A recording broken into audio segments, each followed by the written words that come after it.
everybody. Hi, guys. Well, from smoky Salt Lake City, Utah. It's Thank God I'm Atheist. The podcast. I'm Frank Feldman. And I'm Dan Beecher. And coming up on the show today, Dan, we did an interview with somebody. Yeah. This is part of our ongoing discussion about atheists in politics, and we actually found an atheist politician to talk to. Yeah. So we have him on the show in the second half. It's great, really nice interview.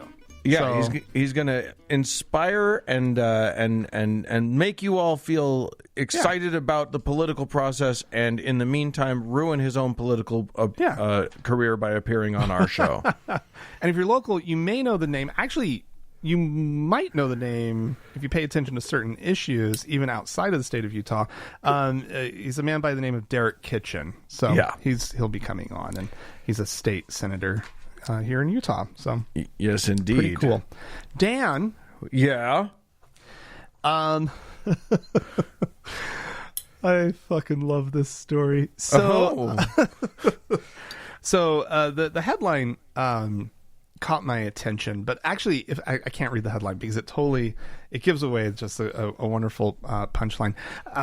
So over in China, apparently they've been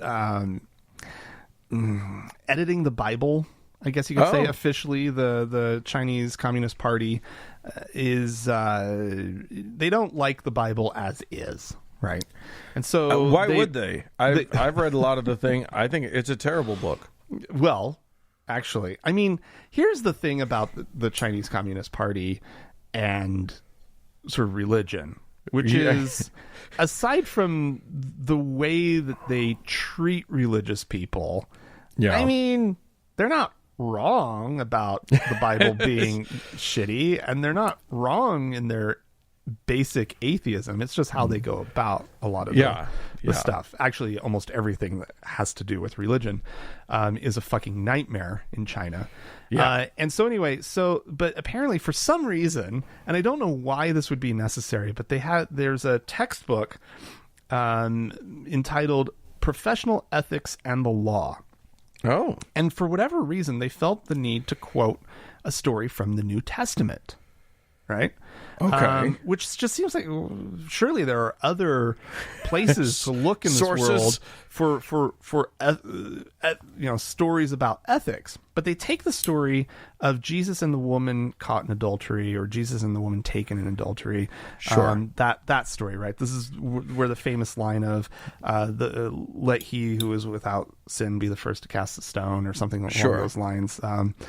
And he says this in the context of what is it? A group of Pharisees or whatever, right? Scribes and Pharisees, and big angry brought mob. This woman. They interrupt Jesus while he's teaching, and they bring in a woman who's been accused of committing adultery, right? Yeah. Saying that she was caught in the very act, and they basically ask Jesus, about the Mosaic law of, you're supposed to kill her. Stoning her to death, right? Yeah. That's what you should do. That's the correct thing to do, that is obviously. The right answer, right? Yeah. And so they go through this whole story, and he says the whole line, the person who's without sin should throw the first stone, and then the Pharisees, they sort of wither away, and then he says to the woman, in the Bible, he says, neither do I condemn you, go, and from now on sin no more. Right. Or something along those lines, depending on which version of the Bible you're reading. Right. But instead, this textbook has changed the outcome to say, when everyone left, Jesus stoned the woman to death himself, saying, I am also a sinner, but if the law could only be enforced by men without blemish, the law would be dead. Yeah, well, that's a good point. Wow. And then there's a question, because it's a textbook. There has to be a question about this story with a lesson that you just learned. It says, through this short story, how do you view the law? How Wow. ominous. How ominous. Yeah. There's only one correct answer. You better get it right. You better follow in the China. fucking law. There's no, Wow. the higher ups. There's no shaming the higher ups by calling them out for hypocrisy. This No. is the lesson, right, that they're teaching is Right. don't call us out for hypocrisy. You know the law. You better follow it because we don't care about the hypocrisy. We'll still punish you. Yeah, exactly. Right? And so, oh my God. Which is actually the right lesson for anybody who's living under any sort of law. The people who are administering that law are not blameless and are not faultless. They'll still throw you in jail. Oh my God, Right, Jesus! it's a story that's the supposed image to be about compassion and forgiveness and blah blah blah, which of course Sure. just some rando like Jesus. Who is he to like? This is the Chinese Communist Party, right? Their perspective. Like, who is he to just like forgive somebody? I just no. love the image so much of everybody being like, "Oh shit, he's right," and they all leave, and he's like, "Also, just boom, take that." Ha! Oh, well, needless to say, Christians are outraged in this country and around the world. But there's, what can they do? Yeah, well, there's nothing that they can do. I'm gonna release that version of the Bible. The Chinese version, the official Chinese state version of the Bible. Well, here's the thing. Read the rest of your book. You can't be that outraged about it. The book itself is chock full of stuff that's crazy and immoral and stuff. Just because your favorite chapter and verse doesn't happen to be quite as immoral as the rest of the book. And then somebody turns around and sort of brings it in line with the rest of the book. Yeah, I think you need to cool your jets a little bit. All right. Well, I'm going to take us to New York, where I don't know if you've heard of this. There's this global pandemic we've got on right now that we still have. I don't know, Dan. I haven't left my house in like 9 months. I don't know what you're talking about. Right. Exactly. What's going on outside my house? Look, you and I do not live in New Zealand. We live in a country that has COVID. And in many parts of this country, it's on the rise, including our own, including right little, here, little neck of the woods. It's awesome. Yeah, our it's hospitals great. We're at the point in like the wave where now our hospitals are starting to fill up. Dan, did you see that news story? I think that's so great. What a fantastic little place we live in. So yes, we it's a shitty time, and one of the places where also cases are going up is New York. And here's the thing. They worked really hard to get him down. Mm-hmm. It's particularly difficult because it's just so high density living. You know what I mean? Yeah. But it's also particularly difficult when specific groups choose to ignore the safety mandates. Mm-hmm.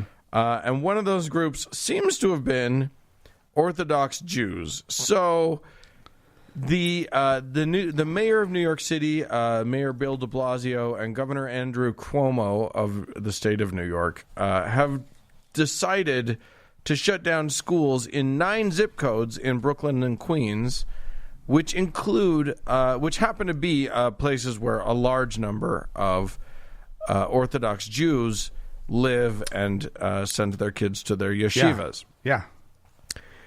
It's been a bit of look, they have not handled the whole Jew thing very well, these guys. If you'll recall, I think we talked about it back in April, I think. De Blasio got in a big problem after he ordered the shutdown of a funeral for a Hasidic rabbi, and basically drew a lot of criticism because he wasn't specific enough in his targeting. He was basically like, all these Orthodox Jews, they really need to get their act together. And it was just like, whoa, this was one group of people. You can't just call out everybody associated with them.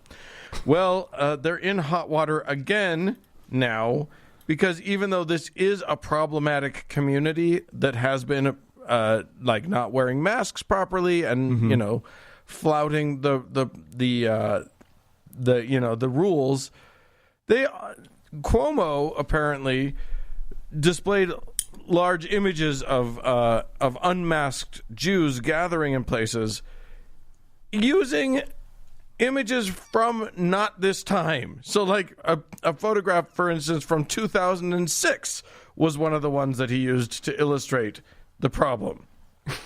So just not a lot of sense being employed on any part. They didn't have a mask on.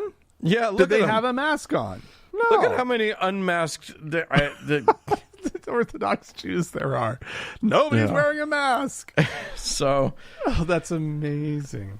There you go. So let's just say that this is a tricky problem. It is one that I don't know if you've heard has hit some important people in our country. But it could be handled better. Yeah. Yep. Dan. Yeah. Last week on the show, we talked about how the police in Moscow, Idaho, arrested some people after they sort of resisted, and the police, when they were asked to put masks on at a public event, right? It was this religious group, this church group that was out there. They were singing. They were singing, open air, no masks on, and the city decided that they were going to enforce it. To crack down. And or enforce the mask mandate, right? Yeah. And so a couple of people got arrested. It wasn't because they were like out there, being all churchy, which is how it's being spun. It was because they weren't wearing masks. Okay. It's because there were rules and they were breaking them. And they were breaking them. Right. Well, that little story broke big this week. And it got spread all around, right? And so the one of the main groups to really spread it was the Young Americans for Liberty, which is a student activism organization thing. Doesn't sound good. I'm just going to say I would normally like liberty, and I like young people, but that doesn't sound like it's a thing that I'm going to enjoy. So they said, if you would have, whoever posted it says, if you would have told me in 2019 that we were just 1 year away from Americans being arrested for holding outdoor church services, I would have thought you to be insane. Well, this gets picked up by Donald Trump, who then retweets it without probably even watching the video. And he says, Dems want to shut your churches down permanently. Hope you see what is happening. Vote now.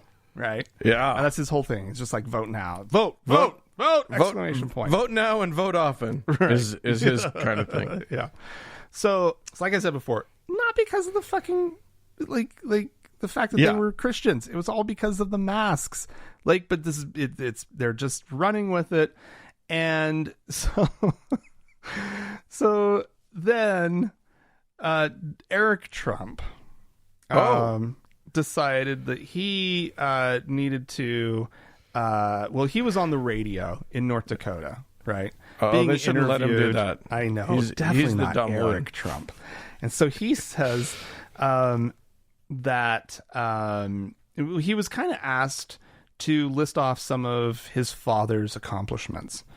And he says that his father has literally saved Christianity in the U.S. and he falsely, of course, claimed that Democrats want to attack, Christianity, right? And he's talking about like this war on faith, and he says, I mean, the Democratic Party, the far left, has become the party of quote unquote atheists. Wow. They're totally fine keeping liquor stores open, but they want to close churches all over the country, right?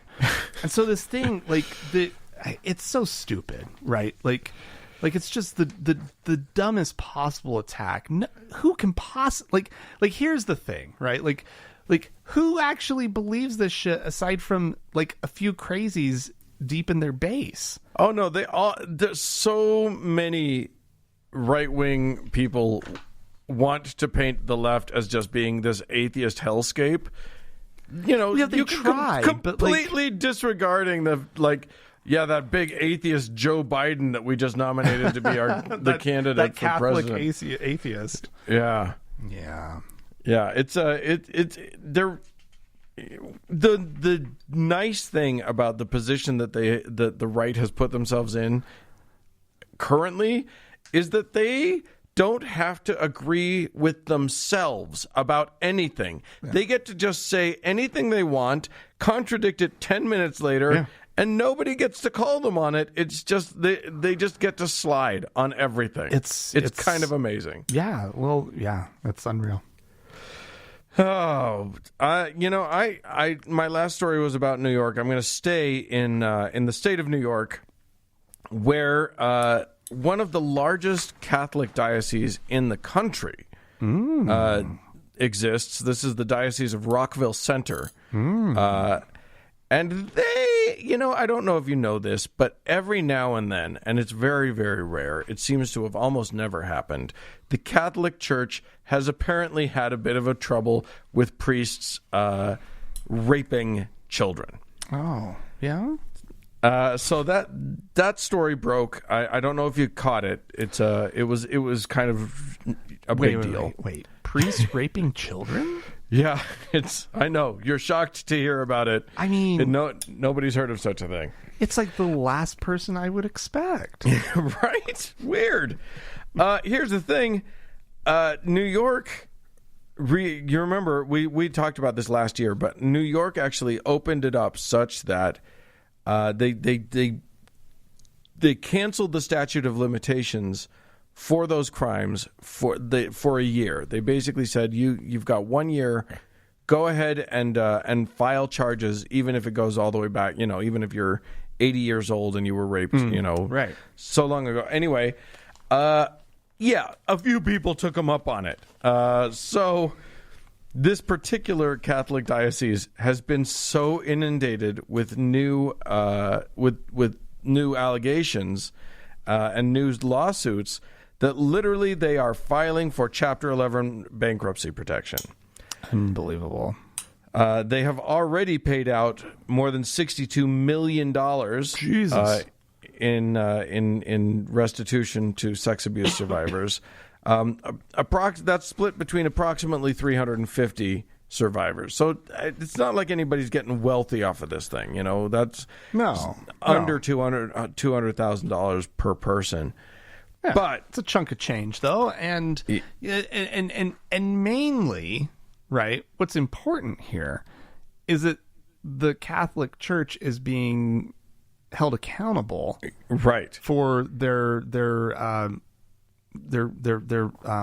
for not holding these priests accountable.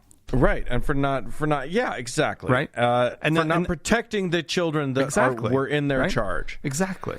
Unfortunately, so because of COVID, the sort of amnesty or the delaying or removing of the statute of limitations was extended in August all the way to mid-January. And so there are enough people still coming forward that, yes, the diocese has declared bankruptcy, which is not awesome. I mean, it's great that the diocese is being destroyed by this, because fuck them. I don't give a fuck about them.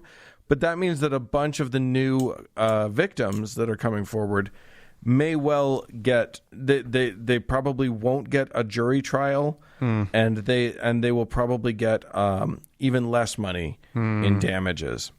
So that kind of sucks. But just get abused by a less abusey diocese if you want to get your money. That's the takeaway.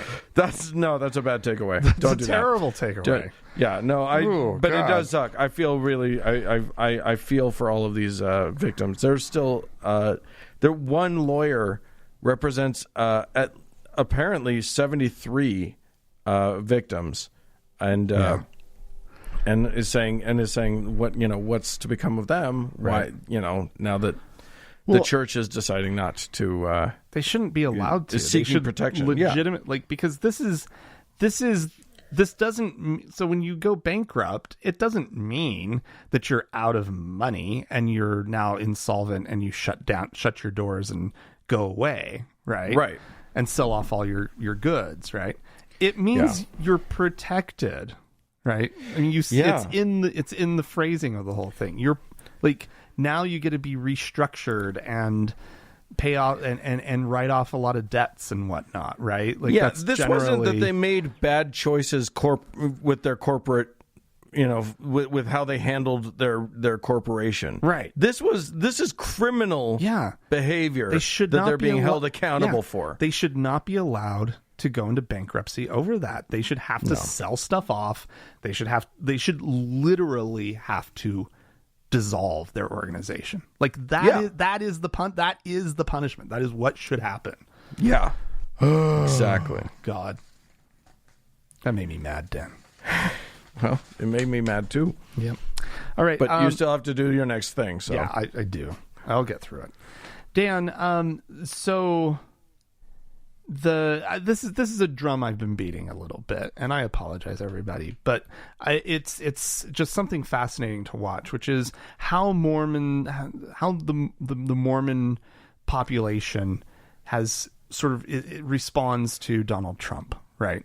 And specifically, what a group of them is trying to do this election by trying to bring as many more members of the Church of Jesus Christ of Latter-day Saints over to the Biden camp and to vote for Joe Biden, right? Right. And they are impressing me more and more, right? With sort of their ability to get their message out, and the fact that they are now, the way they got headlines this week is that they have just launched a list online that where people have signed on, other Mormons are signing on, basically a letter, right, that's posted online on this website, talking about their support of Biden, why they support Biden, and the sort of the threats that Trump poses to the nation and whatnot. And I'm just like,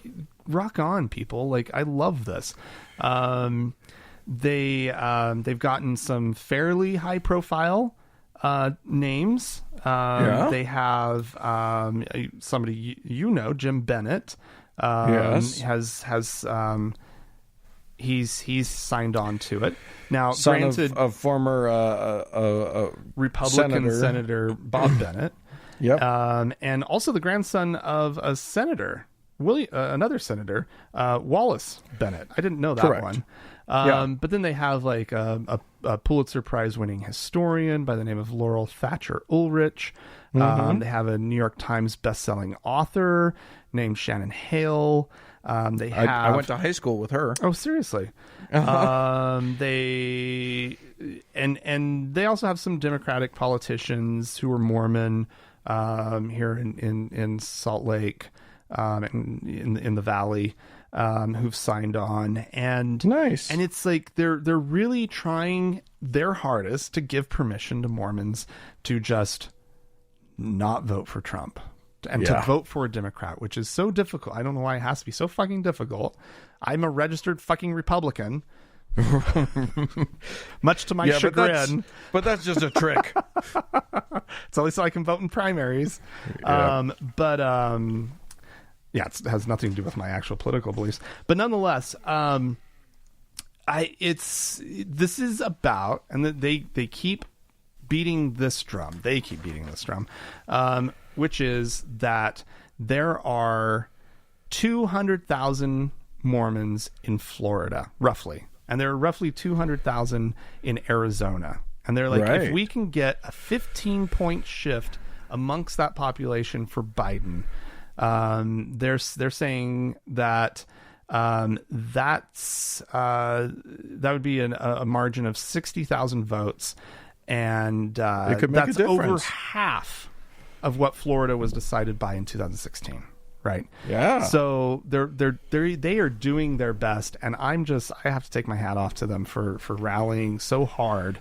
And of course, nobody sees Utah flipping, but Trump is ahead, according to this, only by 10 points in Utah. Does that Which sound is right? decisive? Yeah. So, that's what I've been seeing. Which still is a big win, but like that's not minuscule. That is not the margin win he should be getting in the state of Utah. No, not as a Republican running for president. Nope, wow. Absolutely not. Or running for so re-election. hooray for that. Hey, speaking of that fella Trump. Oh, he's Typhoid Mary, man. That dude is patient fucking zero. It's unreal. And he's got the COVID. Yep. And everybody that's ever come in contact with him seems to be dropping like flies. Did you, including a bunch of religious leaders? What were you going to say? No, I was going to say, did you see the whole thing about the isolation cart in the West Wing?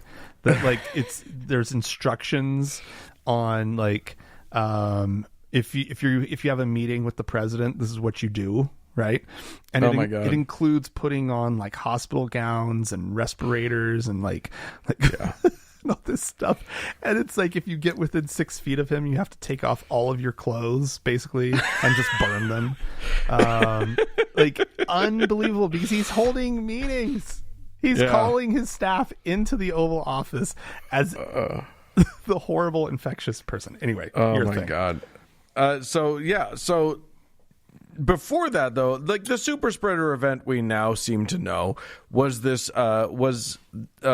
White House Rose Garden ceremony in which they announced Coney Barrett, Amy Coney Barrett as the Supreme Court nominee. Well, in attendance were a bunch of religious people who we know that God is protecting all of them, so they should be safe, right? Like that's what I heard. That's their entire contention, right? But unfortunately, Reverend John Jenkins, who's the president of Notre Dame, the University of Notre Dame, and Pastor Greg Laurie of Harvest Christian Fellowship in Riverside, California, they all got it. Oh, God. They done got the COVID. I love it. Now, it's not just them. Other pastors who weren't in attendance at the Rose Garden but have been to plenty of other Trump events have gotten it, including John Hagee, really? Senior pastor of Cornerstone Church in San Antonio.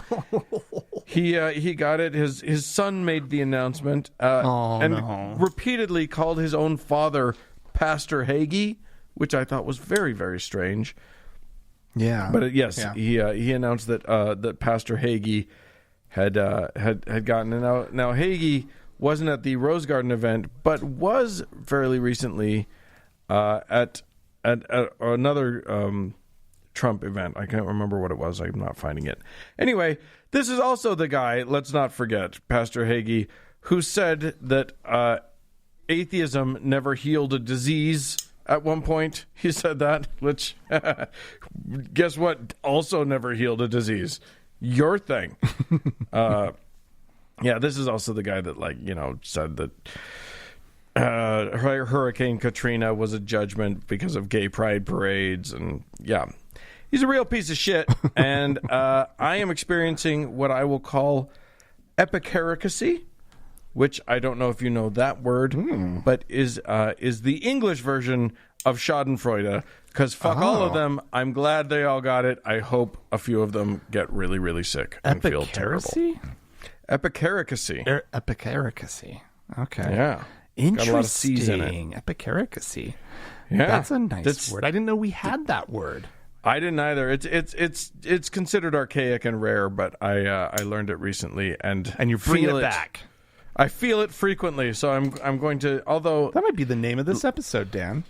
Epicaricacy? Yeah, I like it. It is very rare that the English word for something is more of a mouthful than the German word for the thing.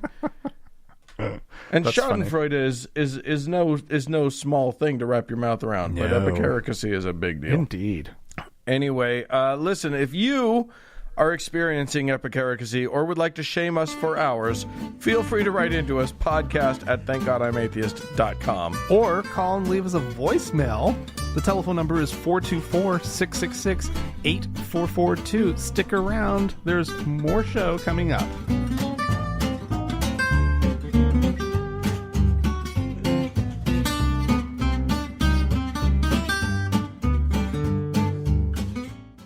Hey, Dan. Yeah. You suggested this video, and it's really somebody I'd prefer not to play. I'm just going to say that.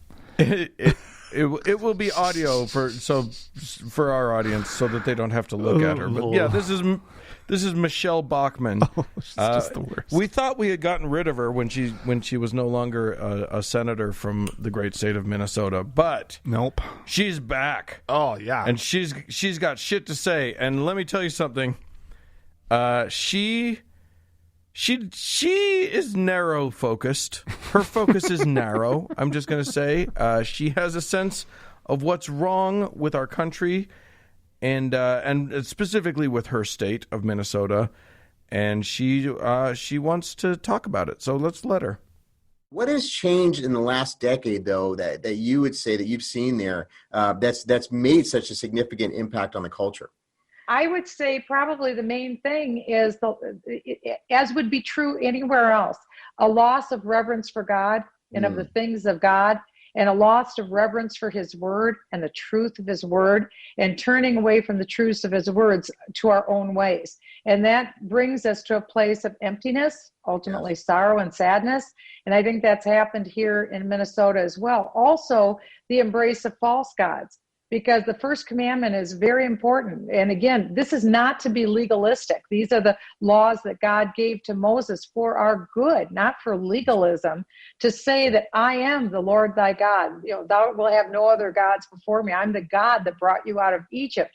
Yeah. And so what God is saying is that we are to worship him and him alone, to know who he is, his attributes and his strengths. And in Minnesota, I think that there's been a turning away from that, even from mainline churches, even from other churches where we don't necessarily revere the truth of his word. And instead, many people have come to the Minnesota area that are not believers of the book. They're not Jewish or not Christian. That's not to say that God doesn't love all people. He does. Right. But when people embrace false gods, that brings an element into your society. And, 30 years ago, we could say that there are false gods and that we shouldn't worship them. Today, it seems like we're not allowed to say that because that's considered not inclusive or not diverse enough. Right. But the fact is, the Word of God says that there's only one God to whom we serve. And there are false gods now here in the state of Minnesota. I mean, this is a problem, Dan, in a lot of places. Like, we're seeing a lot of people move in from California, right, here in Utah. Like it's these newcomers, Dan, with their different ways, with their false gods. It's not the Californians that she's referencing. You'll notice that she did a list of people of the book and said Jewish and Christian, and then seems to have stopped short of one of the people of the book. The third one. The third one, because she's totally 100% referencing Muslims, and she rejects the look. They believe in the same God as you dumb person. It's the same fucking God. Allah they isn't just add name. one. No, it's just God. It's just God. They believe in Moses, same as you. They believe in Abraham, same as you. They just add a little bit of color and flavor to your same gumbo. So but she is just mad as hell about their false god. Yeah. What I like is she can't paint us with that. I mean, as much as she wants to, we don't worship a false god. Yeah, we do, Dan. She's got to be happy about You can come us. up with false gods don't have to be like an actual god. You know, she could make something up about how we, you know, worship science. You know, yeah, I'm sure she would say something like that. But the fact of the matter is, I got no gods, so on you. There you go, Michelle. You're a lot more likely to be worshiping a false god than I am. So, you know, if we're just going by what are the odds, it's on you. Well, we had some folks write into us. Let me just let's see. Melanie wrote into us first. Hi, friends. She starts. I started listening in January when I caught up on the How to Heretic. I started at the very beginning, and when the pandemic hit, this podcast was an incredible source of comfort. I was reminded of horrible things we've already successfully weathered, and we came out okay. So it helps me believe that we can weather the rough things we're going through now. I'm on episode 410, so I'm closing in on catching up. Yeah, you're getting there. It's always a bafflement to us when someone actually goes through the whole back catalog, but go get them, Tiger. Anyway, she says, here's my question. I live in Central Orem in Utah Valley. Oh. The Mormonist place in the world. Yeah. I don't like to look like a Mormon. I like people to recognize on sight that I'm not a Mormon. This is easy to do in the summer with some décolletage and porn shoulders. That's, for those of you who don't know, that's just shoulders, but they're not covered by cloth. So, in Mormon terms, yeah. But it gets difficult in the cold. I'm wondering if I should start wearing an enormous cross necklace just to separate me from the momos. Any ideas? Thanks for all the hard work, Melanie. You just carry around a Starbucks wherever you go. Right? That works. How do you feel about face tattoos? That would definitely do it. That would help, yeah. I mean, I don't know about the cross. That feels like it sends the wrong message. Yeah, I feel like, couldn't this just be achieved with a color palette, right? Like, yeah, like Mormons tend to like just go really dark, just dress all in black. They're not going to go for that at all. A lot of black, a lot of like scarlet red sort of thing. They're not gonna be into more eye makeup maybe than you would normally expect. I think that might like really go smoky eye, like really smoky eye, right? I like that. Yeah, it's tricky in the wintertime. How about this? Just say fuck a lot. That'll do it. That'll solve the problem. There you go. This is from Michael from Michigan, who says, "Hey, Frank and Dan, the podcast's recent call to action gave me good reason to contact you about a website I've been working on for the past month and a half or so. www.ballotdropoffbox.com. Oh. I was laid off due to COVID, so in order to teach myself a new skill and give back to my fellow Americans, I created a website that will allow the user to input their state, county, and or jurisdiction, and it will tell you where you can drop off your ballot so that you don't have to mail it. Look at that! Every location on the website is accompanied by a source to the government website, news article, or other reliable publication. Yeah. Where's Utah? I think that's great. Yeah, he said, little did I know that when undertaking this project, the publicity would be the most difficult part. So yes, we're happy to signal boost you. I went and checked it out. It's pretty easy. Michael points out, he says, I have not finished collecting all the data for every state yet, but I have completed most swing states. Okay, yeah. And plan to do the rest in the coming weeks. I just hope I'm not too late. I'm looking at it right now. This is fantastic. Yeah, well done, ballotdropoffbox.com. Go ahead and check it out if you are looking for a place to drop off your ballot and don't want to trust the U.S. mail, which might not be a bad idea. I know I am not going to trust the U.S. mail for this particular round of voting. Right. So there you go. Yeah, that's pretty slick. Well done. So well done, Michael. Hi, Frank and Dan. This is from Katie. I'm responding to your call to action in a recent episode about running for elected office. Nice. I'm in Denver, and as of a cursory look at the requirements for candidacy, city council, but open to whatever is most attainable, I believe I qualify. I'd love to get some support from you guys and your network of mentors on the process. Nice. Thanks for all you do and for finally giving me the guts to take the next step in a pipe dream I've had for years. Fantastic. So, Katie, I did write back to you, but we don't have the wheels are in motion, but we don't have everything up and running just yet. Yeah. So, well, I would say just check on the website. Maybe check back on the website if it's not like perfect yet and doesn't have all the resources that we're hoping to get up there very soon. But in the meantime, there should be a way for you to just be able to sign up for us to be able to get back in touch with you as things get sort of added onto the website. That's kind of where we're working right now. Is like, okay, well, obviously people are very interested. Let's collect up the people who might want to hear back from us on this topic. So just check it out on the website. Yep. All right. I'm going to start us off. We had one-time contributor, Will. Nice. Gave us a one-time donation. So you, Will, are now a deacon in the Aaronic priesthood. Congratulations for that. Absolutely. And do you have some people you want to tell us about? I do, for sure. There are 2 new patrons on Patreon. These people went to thankgodimatheist.com and clicked on the support tab. There is a new deacon by the name of Jill. Jill, you're going to be passing out that sacrament just as soon as can be. And then we have a new teacher by the name of Brad, and he's going to be up there setting up the sacrament. So, the Lord love you both. Thank you so much. Mormon priesthood. All right, and then as always, Dan, we have our top donor to thank, our Lord and Savior, Davis.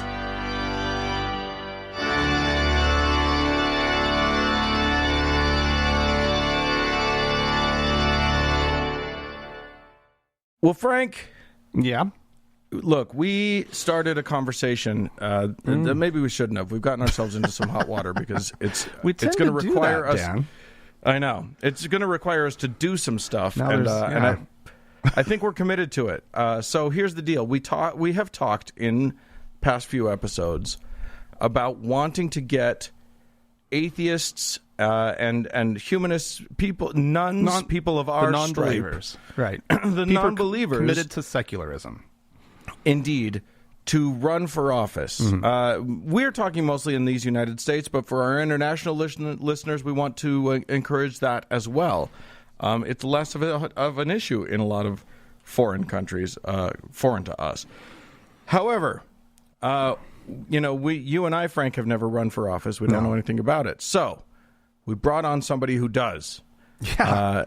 So isn't that a good idea? No, we're doing something, Dan. I know. We're gonna keep doing it. So, welcome to the show, Derek Kitchen. Hi, great to be here. Thank you. So, you guys living at home, listening at home, that is, Derek is a Utah State Senator here in the great state of Utah. As well, he's a former member of the Salt Lake City Council, and kind of, if you've heard the name Kitchen, you may have heard it sort of around the country, because at one point that name was on a lawsuit against our Governor Gary Herbert and that went all the way to the Supreme Court. Derek, why don't you tell us quickly just about that endeavor? Sure, and thanks to the both of you for inviting me on. I'm really excited to be here today, and I look forward to the conversation. And to the listeners, of course, thanks for engaging in this really exciting topic, especially in this day and age when we need more and more people than ever to get engaged in politics. So I'm excited about this dialogue. As you mentioned, I was involved in a lawsuit that was known as Kitchen versus Herbert. Me being Derek Kitchen and Herbert being the governor of the state of Utah. This was a lawsuit that was filed back in 2013, and in it I took the state of Utah to court, in federal court, and challenged Utah's state constitutional ban on gay marriage, which I ultimately prevailed in challenging and overturned marriage bans in 5 Western states known as the 10th Circuit Court, the 10th Circuit, which is Utah, Colorado, Wyoming, Oklahoma, New Mexico. And so, that's sort of the long and the short of it. It was an amazing time. Can I be honest with you? I did not expect much to come out of that particular lawsuit, and it just kept advancing. And then comes the verdict, and you kind of caught the state with its pants down, in that they had forgotten to file a stay, or so, no, wait, a stay. Somehow you made it so that every gay couple in Utah could get married like right then, like. Yeah, it was awesome. Yeah, that was pretty exciting. I mean, because that was 4 days before Christmas in 2013, and so that opened up the floodgates. Just a few days before the holiday, and about 1,700 people got married in that short window. And you're right, the state of Utah was caught with its pants down. They went to court and argued in defense of the marriage ban, and sort of had this hubris to them to the point where they didn't feel like they had to go through all of the traditional nuts and bolts of defending their law. So they never filed a stay, assuming that they would naturally be the victors in the case. But it turns out with our judge, we made a really compelling argument, and he found, and it was upheld by the 10th Circuit and the Supreme Court, that Utah had violated our constitutional rights by preventing myself and my partner at the time from marrying. Yeah, it was an amazing moment. It was a crazy time. I was actually in Canada when that initial verdict came down. And I kept seeing on Facebook, everybody was like, go get married. Everybody, you can go get married. And I was like, no, you can't. You guys you've misunderstood something, because this is Utah and you're gay and there's no way you can? Yeah. It was shocking and awesome and amazing. So from there, suddenly your name had some notoriety, which I think is awesome. And you decided that this was not where your activism was going to stop, that you were going to be civically engaged, and you ran for city council. Tell us a little bit about what that looked like, what it felt like to be a candidate for the first time. What craziness went through your mind? What were you thinking? Yeah, I ask myself that same question sometimes, Dan. Okay, so the lawsuit itself went on for about 18 months. The appeal process took a year and a half or so. Right. Once that was all said and done, I stepped back and started to plan a wedding, and got back to regular life to some degree. But I'll tell you what, man, getting involved as an activist or in any way really, but getting involved in the lawsuit itself and being successful there and seeing how my effort there made a positive impact, not only for my life and the people that I know and love, my friends and other LGBTQ members here in the community, but it also positively impacted complete strangers as well. Mm-hmm. Other gay, lesbian, trans people from around the state and around the country that were all of a sudden allowed to marry and be treated equally under the law, but also hopefully empowered themselves to step up and to participate in meaningful ways in our civic life, and to know that your voice and your effort can actually be fruitful. I'll tell you what, that experience is, I don't know if addictive is the right word, but it definitely made me feel empowered in a way that I wanted to keep doing more of it, right? I love it. So there was an opening on the Salt Lake City Council, and I'm also a business owner, and I am pretty closely engaged with the Chamber of Commerce and other small business enterprises, and in my district, I got a lot of encouragement from not only the activists on social justice movements, but the business owners that were saying, "Hey, man, you got to jump in this race. We need somebody like you in politics." And so I had a lot of encouragement, a lot of name recognition, and thought, you know what? Why not? Let's run. Let's throw my hat in the ring and see where this goes. And I ultimately prevailed in that endeavor of running for city council and became the youngest city council member on Salt Lake City's council. About halfway through my first term, we had a few new elected officials join the council. And at one point, for about 2 years, half of Salt Lake City's local government was a member of the LGBTQ community. So we had 3 council members and our mayor that, out of 8 elected officials, 4 of them were LGBTQ. And I think that that's kind of a badge of honor for a place like Salt Lake City, So if you're not from Utah, if you're not from Salt Lake, you may presuppose that, we're this, religious sort of place, obviously with the headquarters of the LDS faith here and just sort of our reputation. But it was, it's nice to see that we have a really forward-thinking local government, and that the electorate at large is eager to support folks from the minority groups in local government and sort of look past our identities as members of the LGBTQ community and vote for us based on our merits and our qualifications.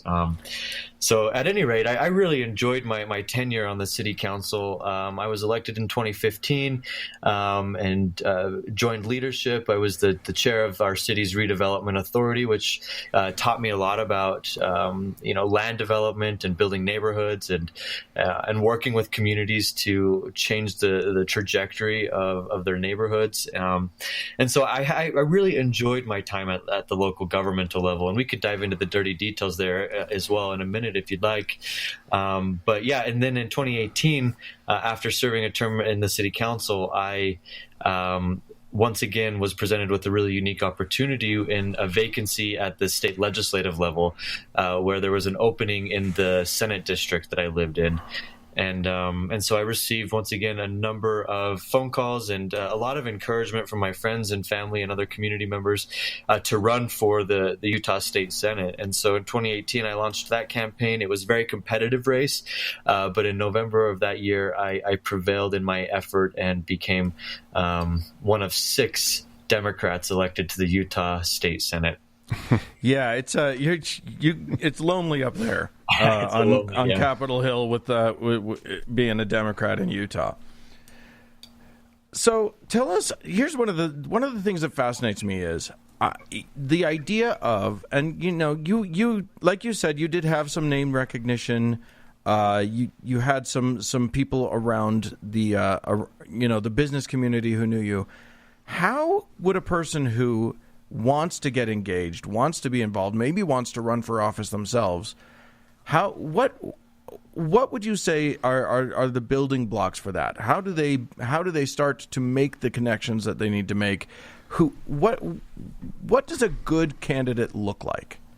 Yeah, I mean, that's a great question. And just to take it head on, what does a good candidate look like? It's a regular person from the community who wants to step into a leadership role and has a vision or an idea of what government should look like, how it should operate, and what issues need to be discussed by your representatives. And so that could be anybody. Anybody can be a good candidate. I would say that if you're interested in getting involved in politics, it's important to start getting involved as much as possible right now. And that might look like showing up at community council meetings, neighborhood council meetings. It might look like working with your county assessor and trying to understand issues with regard to property tax valuation. And there's all kinds of unique ways that you can sort of inch your way into the operation of local government. But you really got to start educating yourself, and you do that by just diving in feet first. And so I think it's important to, like you mentioned, I had a little bit of name ID, and that helps, of course.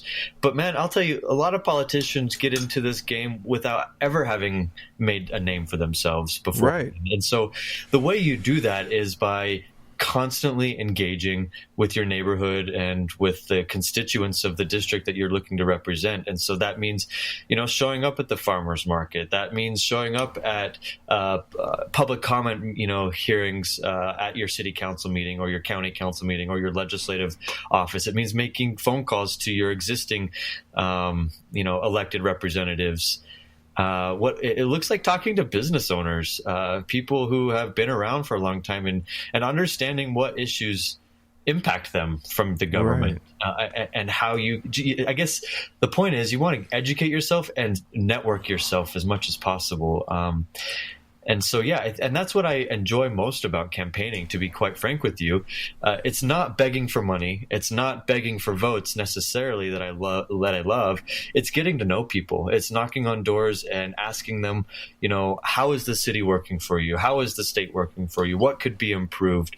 What's confusing?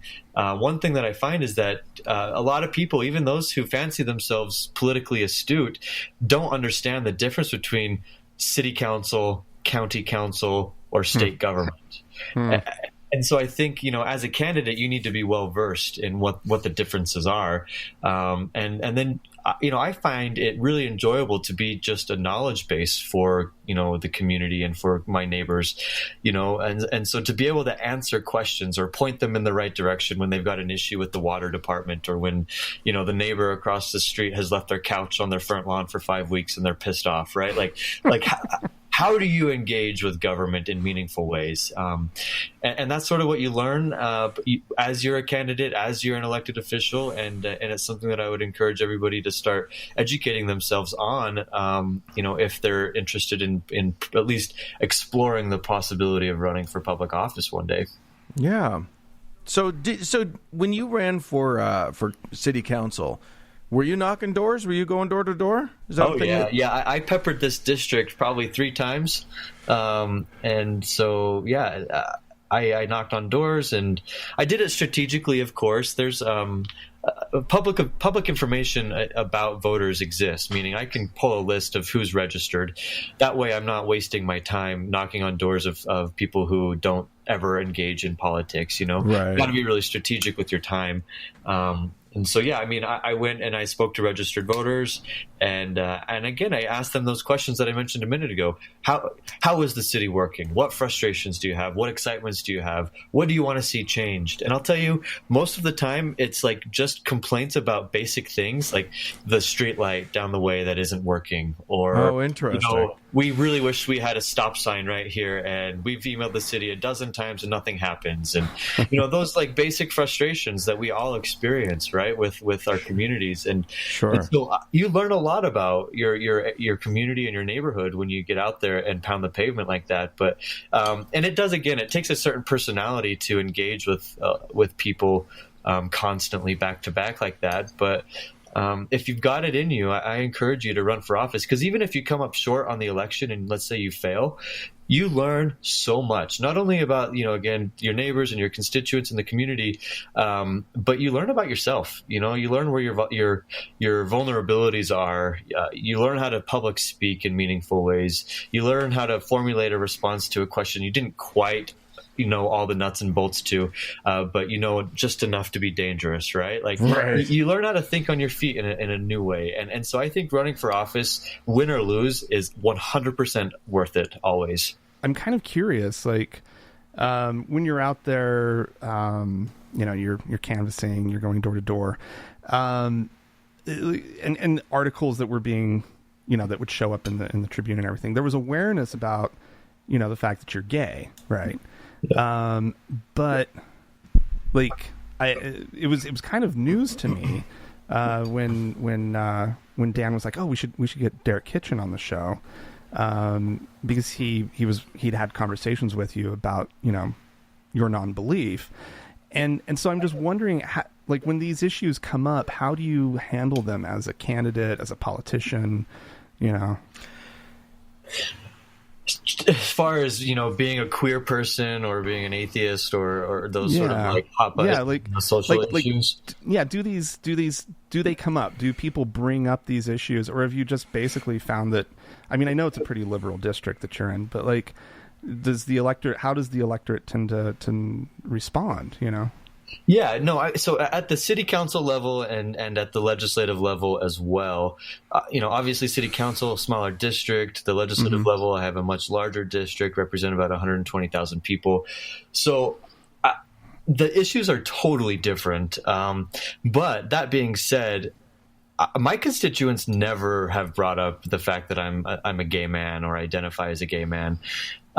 I think partly because it's just known. It's such a known fact about my personality and my character in the community is that I'm a gay person. That, I mean, it's just sort of it's bygone, right? It's already there, so nobody ever brings it up.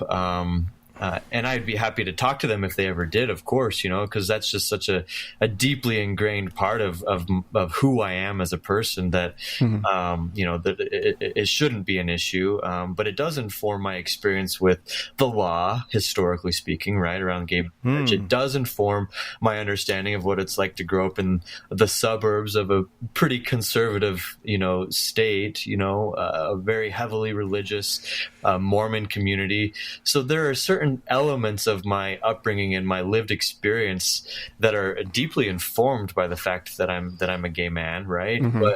But did you ever consider the Republican gay candidate thing of just not being gay? No, I didn't consider that. It's probably best. It's probably for the best. It doesn't seem to work out for people who try that. Yeah, I think you're probably right on that one. But then after the gay marriage thing, it'd probably be hard to. It'd be hard to get away from that. Yeah. But the atheist thing is another sort of can of worms, because even those who are maybe not of the predominant religion around here, let's say Mormons, right? Let's say they're Catholic or Protestant or whatever it may be. People still affiliate themselves frequently with an identified religion, and it's usually just because of that's how they've been brought up by their parents and various elements of their community, right? Being an atheist has never really been something that I put a lot of thought into. Once you decide and you sort of put enough, once you make the investment in brain power to think about these sort of existential questions and the meaning of life and all of that, right? Once you put in that power or that work and you're empowered with your own narrative, your own beliefs, it's sort of just a fact of the matter, right? And so I guess the atheist thing never really comes up. I will say it's sort of awkward when I'm in my legislative meetings and they like to open, the business with a prayer or something like that, right? Like that always makes me feel a little uncomfortable. Last year, my Senate leadership, they asked if I would like to recommend a constituent to come in and give a prayer. And it's like, no, but I don't want my constituents either to be left out of, the rotation. And so it's like, how can I do this in a way that meets my values, but also doesn't write somebody off simply because they have affiliated themselves with a more mainstream religion, right? And so, what was your solution? What? Okay, so I invited a friend to come give sort of more of a blessing. It was non-religious, non-God-oriented blessing for the legislature to conduct their work with transparency and ethics and reminding them that they're accountable to the constituents that elected them. And it was a non-God prayer. Yeah. How did it go over? Okay. I mean, like, and this is the thing is you don't make a splash about it. Yeah. You say like, who's going to come in for quote unquote prayer? Okay, I'll invite somebody for prayer, and then they come and then they just do it, and you don't make heads or tails of it for them. You just let them draw their own conclusions, and that's sort of like ninja politics, right? Right. Well, and if you ever want, if the opportunity comes up again, I'd be happy to suggest some people who could do. What about you, Dan? Okay, if you want, I'll come in. I'll do a prayer. You don't want that, Derek. I mean, what? I would do a perfectly lovely invocation. But I think that question was really interesting, just because what do my constituents make of these sort of hot button issues, right? Yeah, and I will say that I don't broadcast my non-belief. It's not something I bring up in conversation. It doesn't matter to me. It should be out of politics anyway, right? Right. But one thing that was really interesting is our local newspaper about a year ago or so, they were just analyzing the religious makeup of the Utah legislature. Sure. And they published an article that talked about how over the last decade or so, the Utah legislature has gotten more Mormon. Oh my God! Affiliation. Is that possible? Just as the state itself, the demographics of the state have become more and more non-believing, and diverse, right? So the tone of the article, and I'll send you a link, was basically like, how is it that when a state like Utah is becoming more diverse, we're getting younger and less religious, how is it that simultaneously the legislature becomes more white, more male, and more Mormon? And that's part issue. Of yeah. That's part of why we started the initiative that we started, because that's the same trend that's happening nationwide. The country as a whole is getting increasingly non-secular. We've got people, probably somewhere in the 20 to 25% of our country do not affiliate with an organized religion. So the fact that we don't have a single, atheist senator or House of Representative on the national level in this country, there might be one or two who say they're humanist, but it's that this is non-representative anymore. So we need to be doing something as a group, as a we're not an organized group. Unfortunately, we're not like the Mormons, who are an organization with a lot of money and a lot of power, and they can just sort of push things through. But we're a group that has a voice that doesn't seem to be using it at this point. Well, and I think that brings up just sort of an deeply ingrained design flaw with being an atheist generally. I mean, what leads you down that path typically is an attitude and sort of a way of life where you don't necessarily want to. You don't need this sort of groupthink or the group validation, right? So you've got that sort of structural flaw built in. So it's going to be hard to organize equal to what a religion might organize because it's not part of our blood in that way. Right. We're not joiners by nature. Yeah. Like that's a problem. But it's something that we need to work through because we need, Derek, people like you out there, looking out for those of us who don't want the government to be controlled by Jesus or whatever. You know what I mean? And so are there, sort of to wrap things up, are there some words of encouragement or words that you can offer to anyone out there who wants to get more engaged, more involved? Tell us. I mean, I loved how inspired you seemed to have been when you first started to see some real success with this stuff. Tell people what they can look forward to with greater engagement in our political system. Well, politics, like many volunteer jobs, is a thankless effort, and so you got to be prepared for people to be mad at you for no reason. You got to be prepared to spend time devoted to topics that you may or may not be interested in, because you're there to serve and you're there to make a difference in your community at the city level or the county level or the school board level, or in a legislative seat, and so just sort of be prepared for some work that you may or may not enjoy. However, being a part of your government, having a voice at the table of decision making, that truly impacts the day in and day out experience of yourself and your neighbors and the people that you love in your community, that is an incredibly fulfilling and enriching sort of sentiment to carry around. It's very prideful, right? You get to experience a great deal of joy from that role. I will say as well, you got to do it fearlessly. If you're going to get in, go, jump in, go, balls to the wall, so to speak, and don't be afraid, speak your truth.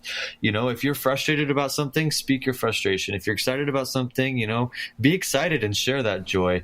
If you don't know something, don't be afraid to say, I don't know, let me find out. Or, just sort of take that can-do attitude and do it and run. And like I said earlier, at the end of the day, win or lose, running for public office has been, in my two experiences, one of the probably at the top of the list of those experiences that have allowed me to personally grow.